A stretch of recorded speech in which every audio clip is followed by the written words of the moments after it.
ప్రతిరోజు ఒక పని, ఒక్కరోజు కూడా ఆల్రెడీ ఈ బ్రహ్మోత్సవాలకు సంబంధించి ఏర్పాట్లన్నీ కూడా మేము చేశాము.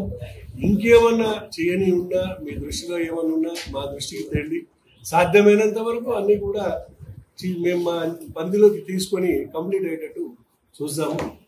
టోటల్గా ఈ బ్రహ్మోత్సవాలు అన్నింటినీ కూడా అందరూ ప్రజలు పాల్గొనేటట్టు చేసి విజయవంతం చేయాలని మీ ప్రచారం ద్వారా కూడా దీన్ని కల్పించి చేయాలని నేను కోరుకుంటున్నాను.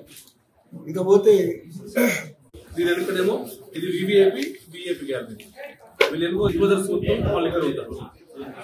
తర్వాత ఇదేమో డోనర్స్, దేవస్థానం సంబంధించి డోనర్స్ వస్తారు.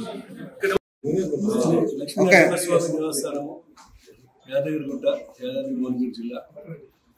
ఈ సంవత్సరము 11/3/2024 నుంచి 21/3/2024 వరకు ఈ దేవస్థానంలో స్వామివారి బ్రహ్మోత్సవాలు జరుగుతాయి.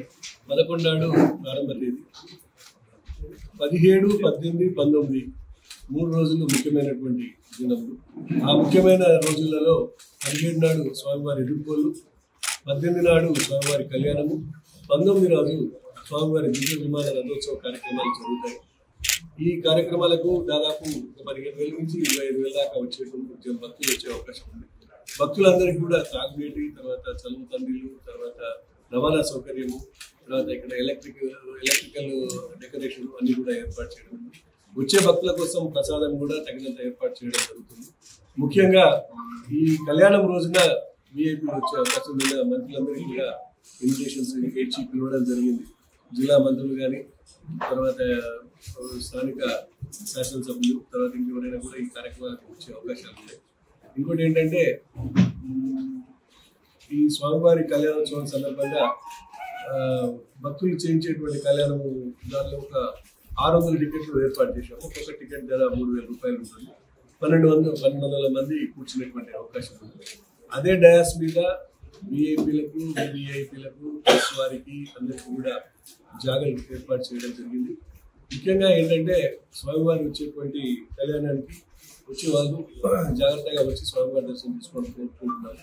ఇంకోటి ఏంటంటే, ప్రతిరోజు కూడా 17, 18, 19 8 గంటలకు స్వామివారి సేవ దేవాలయం నుంచి స్టార్ట్ అవుతుంది. 8:40 వరకు ఇక్కడికి వస్తుంది. 8:45 నుంచి కళ్యాణ క్రతువు స్టార్ట్ అవుతుంది. సో కళ్యాణ క్రతువు అయిన తర్వాత మళ్ళీ తిరిగి స్వామివారి లోపలికి వేయించే కార్యక్రమం జరుగుతుంది. లోపలికి పంపించే కార్యక్రమం. లాస్ట్ రోజున శతకటాభిషేకం ఉంటుంది, చక్రతీర్థం ఉంటుంది. చక్రతీర్థం తర్వాత శతకటాభిషేకం ఉత్సవం కూడా ఉంటుంది. వీటితోటి కళ్యాణోత్సవాలు ముగుస్తాయి.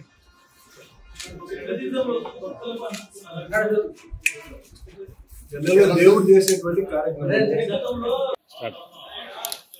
ప్రియ భగవద్ బంధువులారా, శ్రీ యాదాద్రి లక్ష్మీ నరసింహస్వామి వారి యొక్క దేవస్థానంలో అత్యంత విశేషంగా వైభవపేతంగా వార్షిక నవాన్నిక శ్రీ పాంచరాత్ర శాస్త్ర దివ్యాగముక్తానుసారంగా నవాన్నిక బ్రహ్మోత్సవాలు అత్యంత వైభవపేతంగా నిర్వహించడకు తెలంగాణ ప్రభుత్వం వారు, అలాగే దేవస్థాన కార్యనిర్వహణాధికారి గారు, చైర్మన్ గారు ప్రతి విషయంలో శ్రద్ధ వహిస్తూ బ్రహ్మోత్సవాలను అంగరంగ వైభవంగా నిర్వహించాలని చెప్పేసి కార్యక్రమాల గురించి సూచన చేస్తున్నారు.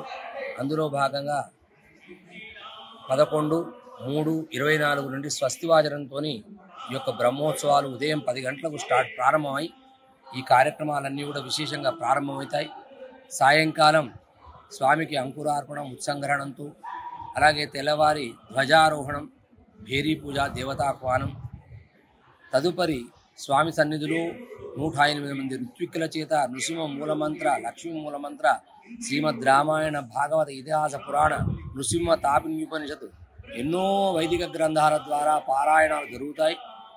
అలాగే స్వామికి ఉదయం సాయంకాలం అలంకార సేవలు, పురవీధి ఉత్సవములతో అంగరంగ వైభవంగా ఈ యొక్క ఉత్సవాలను అత్యద్భుతమైన రీతిలో నిర్వహించడం జరుగుతుంది. ఈ ఉత్సవాలలో భాగంగా 17, 18, 19 తారీఖులలో 17వ తారీఖు నాడు సాయంకాలం 8:45 ఎదుర్కోలు మహోత్సవం, 18 కళ్యాణ మహోత్సవం, 19 రథోత్సవంతో ఈ యొక్క కార్యక్రమాలు విశేషంగా జరుగుతాయి. భక్తులు అధిక సంఖ్యలో పాల్గొని స్వామివారి యొక్క అనుగ్రహానికి పాత్రలు కండి. అలాగే ధార్మిక సంగీత సాహిత్య మహాసభలను కూడా దేశంలో కనీవిరుగని రీతిలో ఇక్కడ సభా కార్యక్రమాలు నిర్వహించడం ఆయనవాయితీ. ఈ సంవత్సరం కూడా విశేషంగా కార్యక్రమాలన్నింటిని కూడా నిర్వహించాలని భావిస్తున్నారు అందరూ. కాబట్టి ఇట్టి కార్యక్రమాలలో భక్తజన సమూహం అధిక సంఖ్యలో పాల్గొని ఉత్సవాలను అంగరంగ వైభవంగా నిర్వహించడం కొరకు మీరు అందరూ కూడా కృతకృత్యులై ఈ యొక్క కార్యక్రమాలలో పాల్గొని స్వామివారి యొక్క పరిపూర్ణ కృపకు పాత్రులు కావాలని కోరుతున్నాం. జై శ్రీమన్నారాయణ. లక్ష్మీ నృసింహ పరబ్రహ్మణ్య నమః.